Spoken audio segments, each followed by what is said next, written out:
Assalamualaikum warahmatullahi wabarakatuh. Salam sejahtera untuk kita semua. Shalom.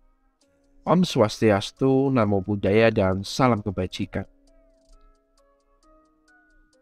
Kita sering lihat seni pertunjukan, khususnya musik tradisi. Loh. Kok itu ada sesajennya ya? Pakai baca-baca mantra ya? Lalu kita lihat seni pertunjukan lainnya. Wih, ini pemain gendangnya benar-benar menikmati. Atau nggak kita lihat konser kan? Wih, nggak hanya musiknya yang bagus, ternyata dari panggung, soundnya, lightingnya luar biasa keren. Nah, itu merupakan beberapa contoh dilihat dari fungsi seni pertunjukan menurut R.M. Sudarsono. Selamat datang di Koin the Volley, pojok kegilaan.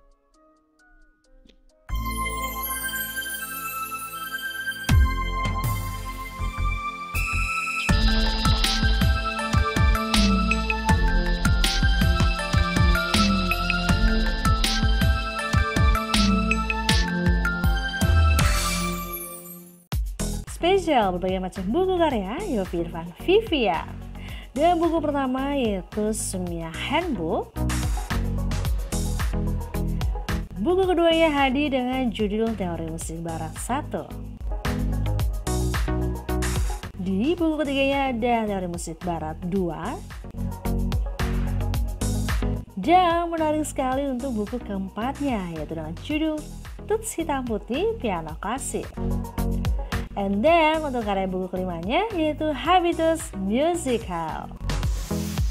Dan inilah penampakan karya buku dari Yovie Irfan Vivian. Tunggu apa lagi? Seperti kata pepatah, uang akan habis tapi ilmu tidak pernah habis. So, isi waktu kalian dengan banyak membaca.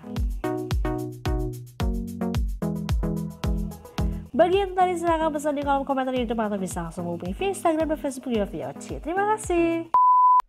Baik, di awal kita sudah melihat atau mendengar beberapa contoh mengenai fungsi seni pertunjukan menurut RM atau Raden Mas Sudarsono, atau nama komplitnya yaitu Profesor Dr. Raden Mas Sudarsono. Nah, sebelum melihat fungsi yang dikemukakan oleh beliau, kita melihat biografinya secara singkat. Nah, beliau lahir di Yogyakarta 5 April 1933. Di ranah pendidikannya, beliau mengambil sejarah di UGM, lalu mengambil etnomusikologi di University of Hawaii, lalu ambil tari di University of California, Los Angeles. S3-nya dengan gelar Doctor of Philosophy di University of Michigan, Amerika. Nah, beliau juga pernah menjabat sebagai Rektor ISI Jogja tahun 1992 sampai 1997. Beliau juga pencetus dan pengajar di PSPSR UGM atau Pekajian Seni Pertunjukan dan Seni Rupa. Dan masih banyak hal lainnya yang beliau pernah capai seperti Direktur Akademia Seni Tari Indonesia Yogyakarta, lalu pembantu Rektor ISI Yogyakarta, dosen tamu di University of Hawaii dan University of Michigan. Beliau wafat tanggal 16 Oktober 2018.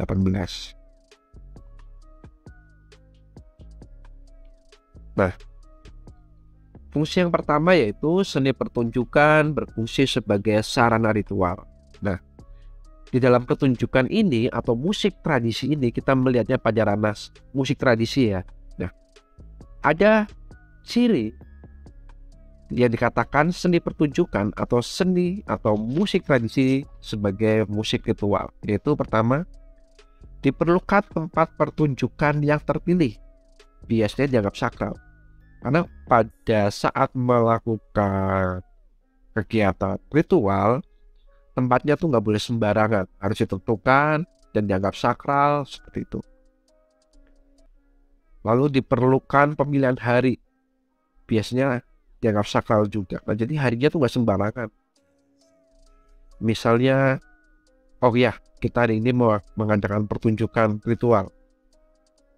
Atau kalau di Dayak Benua tuh ada belian sentiu atau ritual pengobatan, itu ada musiknya. Apakah mengadakan ritual itu sembarangan? Pak, hari ini saya ingin berobat, boleh gak hari ini langsung atau ritual belian sentiu? Ya pasti dukunnya atau yang disebut pembeliannya mengatakan nggak bisa, harus cari dulu tanggalnya atau waktu yang pas. Lalu diperlukan pemain yang terpilih, biasanya dianggap suci, bersih secara spiritual. Nah, pemainnya juga nggak sembarangan. Kalau pemain di band-band cafe atau band wedding kan, misalnya drummernya nggak masuk, langsung comot-comot aja, siapa aja yang bisa bantu gitu kan. Kalau di seni pertunjukan atau musik tradisi yang ritual nggak bisa, harus yang terpilih. Lalu, nah, diperlukan sesaji atau sesaje. Nah, ini penting sekali. Yaitu ada lagi tujuan lebih penting daripada penampilan secara estetis. Tujuannya apa? Misalnya belian sentiu itu pengobatan. Dalam pengobatan itu pasti dibutuhkan sesajen. Sesajennya buat apa sih? Ya buat roh-roh yang datang. Lalu tempatnya jelek, misalnya nggak jelek di sini tanda kutip ya, dibandingkan pertunjukan konser yang besar gitu. Sederhana, tidak ada lampu soundnya biasa, ya nggak apa-apa, karena tujuannya tuh bukan estetis. Tujuannya adalah misalnya belian sentiu ya untuk pengobatan. Pelaku belian sentiu itu tidak memikirkan tata letak sound, lampu, lighting, sound out, monitor seperti itu, enggak. Tujuannya apa? Ya buat pengobatan. Nah, diperlukan busana yang khas. Nah, busana yang khas ini tidak sembarangan. Misalnya di belian sentiu ada roh wanita. Nah, nanti pembeliannya atau dukunnya digunakan pakaian-pakaian wanita. Kalau teman-teman mau lihat gimana sih belian sentiu, ada di video saya mengenai ritual belian sentiu milik Dayak Benua. Yang kedua, seni pertunjukan berfungsi sebagai hiburan pribadi. Nah, di sini tidak ada atau tidak perlu penonton.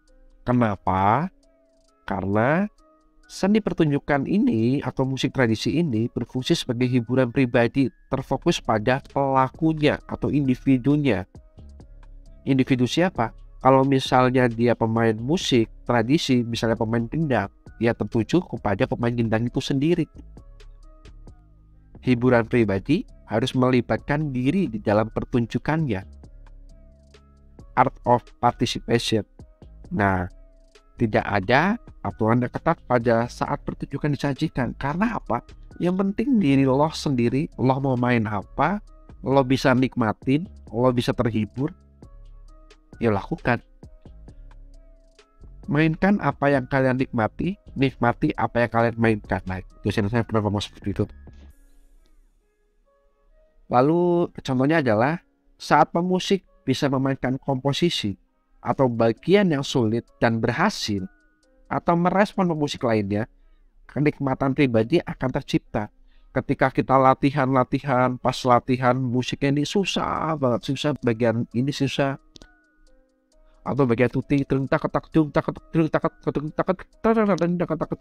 susah, tapi ketika perform berhasil, wah itu kita pasti senang sekali. Seperti itu. Nah, yang ketiga yaitu seni pertunjukan berfungsi sebagai presentasi estetis.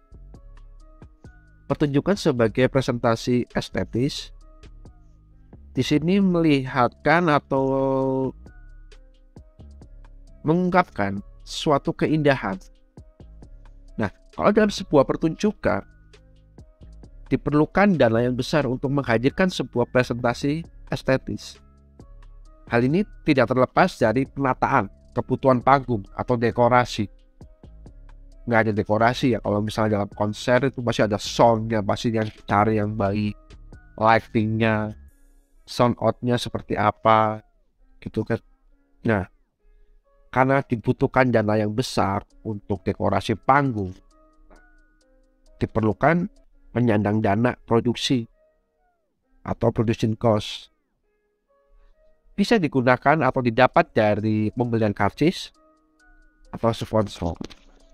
Jadi ketika presentasi estetis ini tidak hanya menunjukkan atau menonjolkan seni pertunjukannya aja atau musik tradisinya aja dalam sebuah pertunjukan itu sendiri, tetapi di luar seni pertunjukan itu sendiri atau di luar dari musik itu sendiri, dari panggungnya, kostumnya, tata letak lightingnya, sound segala macam di luar musik itu sendiri. Nah, membutuhkan banyak dana atau banyak pengeluaran. Pengeluaran ini bisa didapat dari pembelian karcis atau sponsor, dan jadi harga tiket atau pemasukan dari sponsor itu bisa membantu penyelenggara untuk memenuhi kebutuhan di luar musik itu sendiri untuk mewujudkan apa? Presentasi estetis itu. Seperti itu. Ini merupakan 3 fungsi seni pertunjukan menurut Profesor Dr. Raden Mas Sudarsono. Saya mengkorelasikannya kepada seni pertunjukan, yaitu musik tradisi. Nah, ini beliau, di foto teman-teman saya di PSPSR Yogyakarta tahun angkatan 2012. Terima kasih Prof untuk ilmunya. Masih banyak ilmu yang Prof kasih buat kami semua. Dan saya nggak hanya mengenai fungsi ini, semua ilmu Prof akan saya bagikan ke teman-teman yang membutuhkan melalui video di YouTube saya di akun Yofi Yoji. Terima kasih. Assalamualaikum warahmatullahi wabarakatuh. Shalom. Salam sejahtera untuk kita semua. Om Swastiastu, Namo Buddhaya, dan salam kebajikan.